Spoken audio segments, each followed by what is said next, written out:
Тэгээ би одоо хөөрг маш сайн мэднэ гэдэг хөтөл мэддэг хүн дагуулж ирнэ гэд мэддгүү байсан ч гэсэн намайг зориод ирж болно.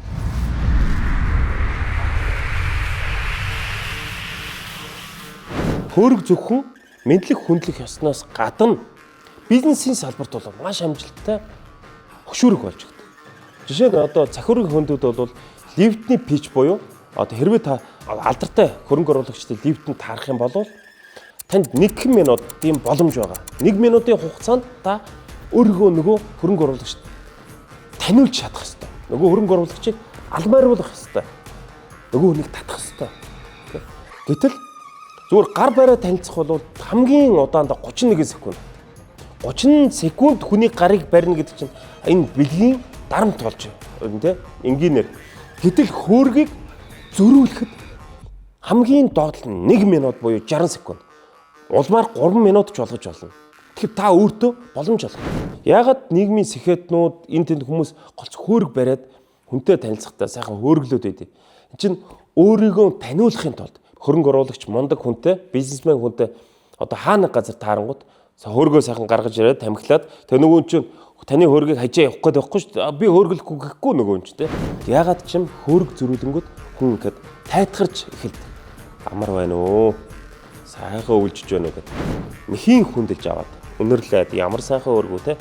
Та юу хийдэг вэ? За ингээд хоёрын хооронд дулаан уур амьсгал төрж эхэлдэг. Ингэснээр за дүү нэг юм хийдэг те. Энэ өстө айгуу дажгүй ирээдүйтэй юм байгаа. Нөгөө хүнийхээ тархинд ихлээр суулгач. Ингэснээр нөгөө орчны нөхөрлөл үүсчих. Магадгүй та нөгөө хүнтэй хөрөнгө оруулагчтай 2 дахь удаа уулзах дурсамжийг үлдээн. 3 дахь удаа уулзна. Ингэснээр та тэр хүнтэй айгүй дотн харилцааг бий болгох. Энэ харилцааны зэвсэг болгож ашиглаад байгаа.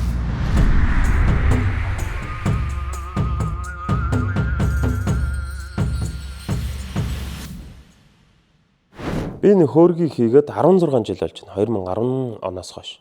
За өнөөдрийг хүртэл би нэг ойролцоогоор 3-4 мянган ширхэг хөөрг хийсэн баг. Үдсэн хөөрг гэх юм бол дор хаяж одоо 20-30 мянган хөөрг бол үдсэн баг тийм ээ. Тэгээ их хадын чулуу компани бол үнэт хэдлийн компани болж өргөжж байгаа. За энэ хугацаанд бол хөөргийг бид нар маш өндөр наривчлалтай одоо чулууг ямар чулуу сонгох уу те олон улсын чулууны стандарт нь юу юм хийх процесс гэх юм бол за эхлээд чулуугаа сонгох, дараа нь хөөргийнхөө хэлбэрийг хийх, за мөн үүний дараа доторх ухалтыг, дотор өнгөлгөө хийх, за дотор өнгөлгөө ухалтаас гараад ирэнгүүт нь гадна хэлбэр засалт. Тухайн чулуунд ямар хэлбэр зохих юм. За мөртэй юу, мөргүй юу, сэлбэртэй гэх мэтлэн сэлбэр орно. Дараа нь буцаад өнгөлгөөний дамжлага руу ордог. Өнгөлгөөний дамжлагаас гарч ирсний дараагаар алтан нуух, за шөрөн толгойтой юу, энгийн толгойтой юу. За үүний дараагаар одоо халбаг нь юу байх юм, яс байх юм уу, гам байх юм уу, тэ цааны соёо байх юм уу.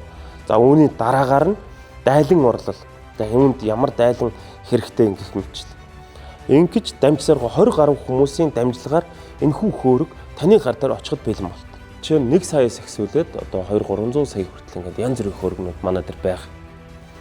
За энэ нь юунаас хамаарч байна гэхээр мэдээж нөгөө түүхий эдийн чанар тийм ээ. Мөн одоо дээрэс нь орц гэж байгаа. Жишээ нь нуух нь цул алт юм уу? Толгой нь одоо шүүр юм уу? Дур аймал юм уу? Эсвэл одоо өндөр шүүрэн толгойтой юм уу? АК юм уу? Момо юм уу гэх мэтлэн зааны соёо халбаг юм уу? Энгийн ясаа халбаг юм уу? Дайлан зүү ороос юм уу? Ороогоогүй юм уу гэх мэтлэн маш олон зүйлээс хамаарат өнүүд нь одоо харилцаа адилгүй. Бүх төрлийн л одоо манай үнэт хэдэл бүхий хөөргнүүд бүтэж байгаа.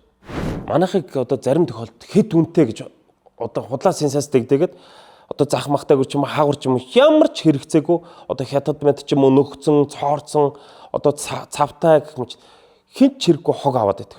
Манайхаас авлаа гэж бодоход манайх чинь давуу талтай. Муух эзэн боцох хаягтай. Дээрээс нь ямар ч хөөрг мэдхгүй манайд ирэхэд тэ хуурамч түүхээ дээр үнэн барихгүй юм танд өгөхгүй.